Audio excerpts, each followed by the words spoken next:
I'm Dazzling One, and this week I'm covering the Cestui Que Vie Trust, which I'm very thankful that a subscriber mentioned it because this is vital information for everyone. So I recommend that you check down in the description box for the links of previous videos done on this subject matter, because while I'm going to do my best to cover this in detail, I am not even going to begin to scratch the surface of this elusive topic. So definitely check it out because it's essential to know. But Cestui Que Vie itself means term of life or years, which is the foundation of this conspiracy. And its tentacles stretch all the way back to the year 1302 with Pope Boniface VII, which this guy even changed the style of the Vatican from wearing scarves on their heads to wearing a pine cone shaped crown, which I'm probably sure you can guess that it has some kind of link to some ancient deity, which it does, and that is to Baal, as well as the cult of Cybele and fertility.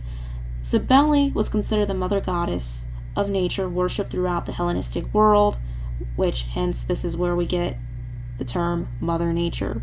Her early worship included orgiastic ceremonies in which her frenzied male worshippers were led to castrate themselves, following which they became Galli, or eunuch priest of the goddess, which right there just sounds very painful for men. And Cybele eventually came to be viewed as the mother of all gods and the mistress of all life. So according to mythology, this story is pretty messed up and violent.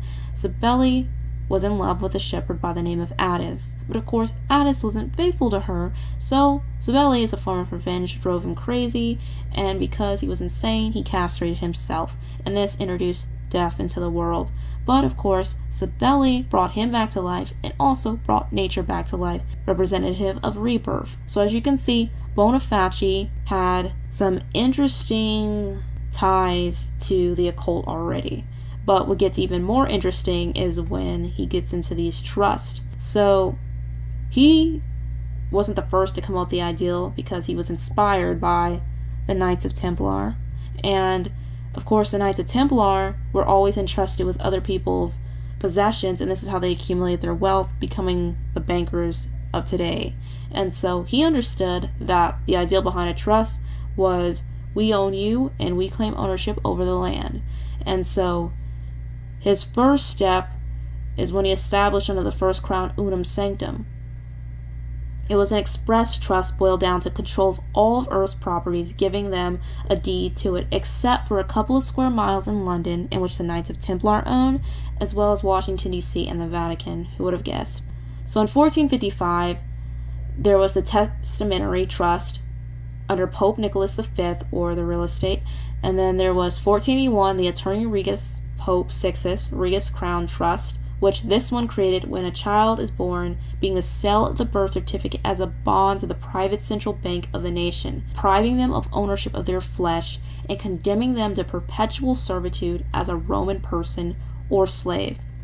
So that sounds pretty pessimistic, doesn't it? And it sounds misanthropic, but unfortunately in 21st century America there is a striking parallel, and that's the most daunting thing about it. So in the year 1531 there was the Convocation Trust, which with this one in 1537 by Paul III through the papal bull Convocation also meant to open the Council of Trent, being the third and final testamentary deed and will of the Testamentary Trust, being the trust set up for the claiming of all lost souls lost to the sea, which the reason they use this lingo is because they were under maritime or admiralty law when it was about ships, trade, and commerce.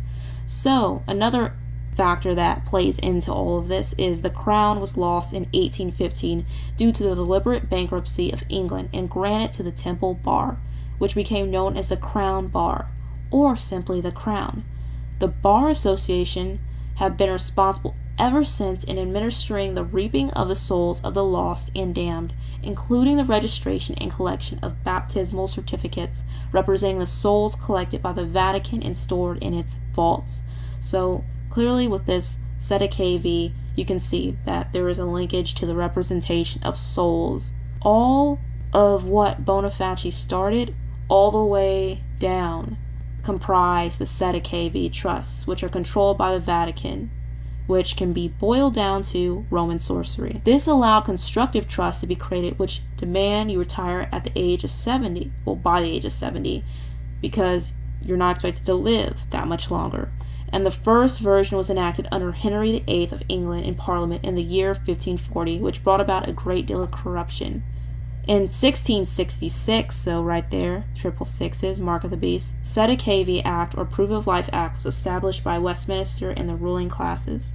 There are various sections of it that explain different laws, and like I said, I have the links provided in the description box so you can take a look. Under this act, it was believed each individual, male and female, was declared dead or lost at sea, since at the time, once again, under maritime or admiralty law. So this gets into the birth certificate, which this is some pretty wild stuff here. So you might be wondering, how did something from ancient Rome make it all the way to 21st century America, right? Well, it really starts with the birth certificate and with the Federal Reserve. In the year 1913, the U.S. created the Federal Reserve Act, which basically established a private central bank that would regulate the amount of money the U.S. government was allowed to borrow and put in circulation. However, because of World War I, the United States economy was suffering, and they got into the Depression, and under FDR, by the year 1933, the country was bankrupt. That same year, gold became outlawed, and the U.S. became mortgaged and held in trust. And this is pretty much its transformation into a corporation. And with this came the ideal of people becoming collateral for the U.S. debt. So, if you take a look at your birth certificate, then you'll notice that you have your name at the top in bold letters or in all capital letters. But even before that, when you're born, you're considered a John Doe if you're a male or a Jane Doe if you're a female. And when your parents register you with a birth certificate to show proof of your existence, you are considered Cestui Que. Now, with these all cap letters, it is synonymous with legal entity, fiction, company, or corporation. What is interesting about this is that the capital letters also are similar to when you look at a headstone at a grave of someone dead. Remember, under maritime law, under this Cestui Que Vie, we are considered dead or lost at sea, and even on your birth certificate, the day you're born, pretty much the day you're considered dead as soon as it's signed with your name printed in bold letters. And you're signed as a bond, a trust, an entity of fiction, pretty much, part of the corporation, which corporation has the word corpse in it. So that's also when your straw man's born, as some may call it, and this new class of persons or debtor slaves and everything to do with this trust every day you work. So if you look at your birth certificate, then you'll notice these red letters, which are serial numbers with a letter in front of it, and this is your bond tracking number, which legally a bond is a written evidence of debt issued by a company with the terms of payment spelled out. Every citizen is given a number, and each live birth is valued at $650,000 to $750,000 Federal Reserve dollars in collateral from the Fed. That is a lot of money that most people will never see. And your tracking number is between 7 and 9 digits long, and as I said earlier, it has a letter in front of it. And the reason for this is the Federal Reserve has 12 regions, and they also have letters, like E is for Virginia, and so forth. So your birth certificate represents the regional bank of the Federal Reserve that holds your bond. A birth certificate is able to be monotonized and then generates taxes and wealth over its lifetime, and in this way repays the collateral that the Uncle Sam borrowed from the Federal Reserve. It also floats around in New York Stock Exchange, making you an asset. And you very well by now, considering the amount of years you've been alive, could be worth billions. See, it goes back to the idea that America is a corporation. Crazy, right? So, some symbolism with this Cestui Que Vie Trust. When you look at this from the aspect of us being commerce or cargo and being related to a ship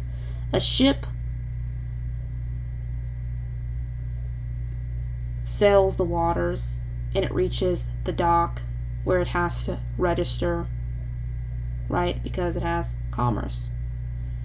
When a baby is brought into the world, they go through their mother's birth canal, through her water, and just like the ship that goes to the dock, the baby is registered by the doctor. And of course, the baby is born, or there's the birth, and the ship also has its birth. And birth, in this sense, B-E-R-T-H, means a ship's allotted place at a wharf or dock. So it also has its certificate issued as well.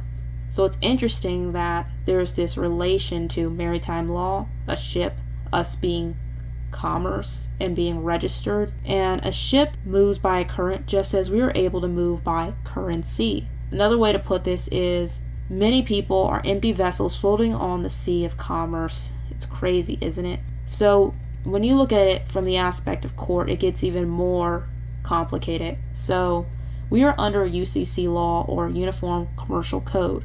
Sadly enough, crime is commercial. A criminal case is not about justice, it's about money. The court is set up in a very interesting way.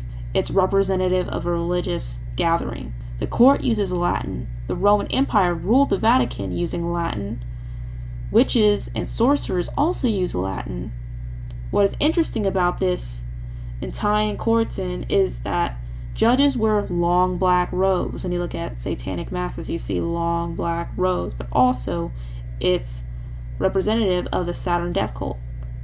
Now, some may say, wait a minute, the logical explanation, just look at basic history, trace it back to the honoring of the death of the monarch in the 17th century of the funeral of Queen Mary in 1694, or they'll say it was linked to Charles II in 1685. But still, it's kind of strange, especially when I give you a little bit more of the weird, maybe coincidences. Also, judges, they summon you. And what do necromancers do to the dead? They summon them. Remember, you're dead because you're considered dead and lost at sea, aren't you? Also, demons are summoned. Another interesting thing, there's the writ, and also in the Catholic Church there's the writ. Most courts operate under trust law, which is borrowed from ecclesiastical law, which goes back to the Catholic Church. So courts want you to use this lingo when you're on trial as a criminal in a criminal case, to admit you're an entity to be manipulated, thus without legal title over one's soul. A man or woman may be legally denied a right to stand as a person, but may be treated as a creature or thing without legally possessing a soul. Hence, why the Bar Association, remember, the Bar Association was associated with reaping, and also a lawyer has to take the bar exam to even get into law school, is able to legally enforce maritime law against men and women because they can be treated as things, cargo, that do not possess a soul. Isn't this crazy that this whole thing with the birth certificate and Cestui Que Vie Trust turns people into cargo or commerce meant to be monotonized on? It's crazy, isn't it? But in terms of this court stuff, so the trust in a trial has three parts. A person taken into court is the beneficiary. Your birth certificate is nothing more than a title of a trust. The judge in the court, who is basically an administrator, asks for the person's name. If you give them your name, the one on your birth certificate, then you're allowing the judge or administrator and prosecutor to swap roles with you as the beneficiary. Keep in mind this is interesting. Pro se means to walk in. Cuter means one's skin. That means a prosecutor is identity thief. They are stealing your identity like a skinwalker or a demon that possesses someone. Once again, think back to the summoning. The clerk, also another thing that's interesting about that, is also representative of a cleric. But also the clerk is the trustee. The prosecutor is the executor, and the prosecutor has the liability. They create the summons to a hearing. But once you admit to being the beneficiary to the trust, then the executor becomes the beneficiary and you become the executor, and you execute your own sentence.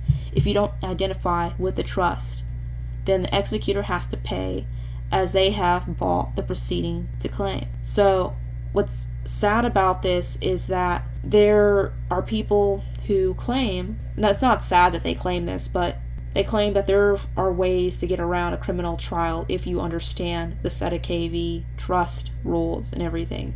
And here's some of the advice. But it's sad for those who don't know this. I've never tried it before, so I can't say for certain it works, but there are people who said that it has. So here's the advice. If you're involved in a criminal trial, which I hope you're not, and you don't even have to go to court in the first place, they ask for your name. Don't directly state it because it's in all caps on your birth certificate, meaning you're dead, according to it. Speak of yourself in third person and reply in such a way as, are you asking for the CQV trust of your name? Insert. Answer questions with questions. State what you know about you being the beneficiary. If you answer, you've already lost and switched positions if you answer with your name. And you are now the trustee of your own trust, which makes no sense. And you're now subject to the fate they give you, which means be put in jail because trustees are subject to the beneficiary. So when you answer with your legal name, because it's written in all capital letters and what it denotes, then you've already lost. So this is why you have to talk about yourself and mention your trust in third person. Also, remind the judge they are the administrator in a way such as, are you the appointed trustee or clerk of this case? Are you not? Since they are the trustee to the plaintiffs, state, and so on. And according to this theory, for those who have recommended it, judges will usually drop the case if they see there is nothing to be made out of you because, once again, court is not about justice, it's about money, and move on, or if they are very adamant, maybe try you in common court. So all of this is very, like I said, vital information to understand and know. And like I said, it's just wild how all of this, once again, go back to the ideal of those in power seeing people as nothing more than a way to make money, as commerce, as dead. Basically calling someone dead when they're born. And also just, once again, worship of death, glorification of it, worship of the sea, worship of money. Satan is the prince of this world. In 2 Corinthians 4:4 it says, in whom the God of this world hath blinded the minds of them which believe not, lest the light of the glorious gospel of Christ, who is the image of God, should shine unto them. So as you can see, Satan is the prince of this world. So of course, he has his pawn set up in power, and they do everything they can to oppress common everyday people. And this is one of the ways they do it, by basically making fun of us, mocking us as dead and soulless beings, and making money off of our backs as we work. So this is, like I said, very important information to know. I hope that I broke it down and summed it up in a way that was understandable and not confusing, because it took me like 20 times reading the same documents over and over to really grasp this concept. And so, like I said, I definitely encourage all of you to continue to research and look at more of this stuff, because this is important stuff to understand and know. And I hope you enjoyed this video, and take care, have a wonderful week, and Yahweh bless you.